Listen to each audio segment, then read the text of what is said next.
Hi நண்பா, இந்த ஒரு வீடியோவில் தனுஷா நடிப்பில் வெளியான ராயன் திரைப்படம் 4வது நாளில் ஒரு தரமான வசூல் பார்த்தீங்கன்னா பண்ணியிருக்குது. அதாவது இந்த ஒரு வீடியோவில் 4வது நாளில் ராயன் திரைப்படம் எவ்வளோ கலெக்ஷன் இருக்கு, 4வது நாள் முடிவில் இதுவரையும் ராயன் திரைப்படம் எவ்வளோ கலெக்ஷன் இருக்குது அப்படின்றதையும் இந்த ஒரு வீடியோவில் நம்ம டீட்டெயில் பார்க்க போகிறோம். அதுக்கு முன்னாடி ராயன் திரைப்படம் பார்த்தவங்க படம் எப்படி இருக்கு, உங்களுக்கு பிடிச்சிருக்கா இல்லையா அப்படின்றத மறக்காமல் கமெண்ட் பண்ணுங்கள். இன்னும் நம்ம சேனலை சப்ஸ்கிரைப் பண்ணாமல் இருந்தீங்கன்னா மறக்காமல் பண்ணிக்கோங்க. ஓகேன்பா, வாங்க இன்னைக்கான வீடியோக்குள்ள போகலாம். ஓகேன்பா, ராயன் திரைப்படம் பார்த்தீங்கன்னா 4வது நாளில் மட்டும் தமிழகத்தில் 5 கோடி வரை கலெக்ஷன் இருக்கு. ஆந்திர பிரதேஷ் மற்றும் தெலுங்கானாவில் 1 கோடி வரை கலெக்ஷனும் இருக்கு. மொத்தமாக 4வது நாள் முடிவில் 10 கோடி வரை கலெக்ஷனும் இருக்கு.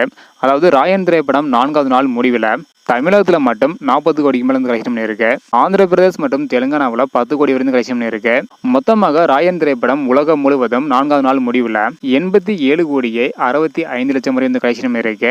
ஸோ நாளைக்கு ராயன் திரைப்படம் 5 நாள் முடிவில் 100 கோடி பார்த்தீங்கன்னா தாண்ட போகுது. அந்த ஒரு மூமெண்ட்டுக்காக தான் எல்லாருமே ஈகராக வெயிட் பண்ணிட்டு வராங்க. ஓகேன்பா, நீங்க சொல்லுங்க, ராயன் திரைப்படம் 4வது நாள் முடிவில் 87 கோடி வரை கலெக்ஷன் இருக்கு உலகம் முழுவதும். ஸோ அடுத்தடுத்து எவ்வளோ கலெக்ஷன் பண்ணுது அப்படின்றத வெயிட் பண்ணி பார்க்கலாம். இந்த ஒரு வசூலை பற்றி நீங்க நினைக்கிறீங்க? ராயன் திரைப்படம் பார்த்தவங்க படம் எப்படி இருக்கு அப்படின்றத மறக்காம கமெண்ட் பண்ணுங்க.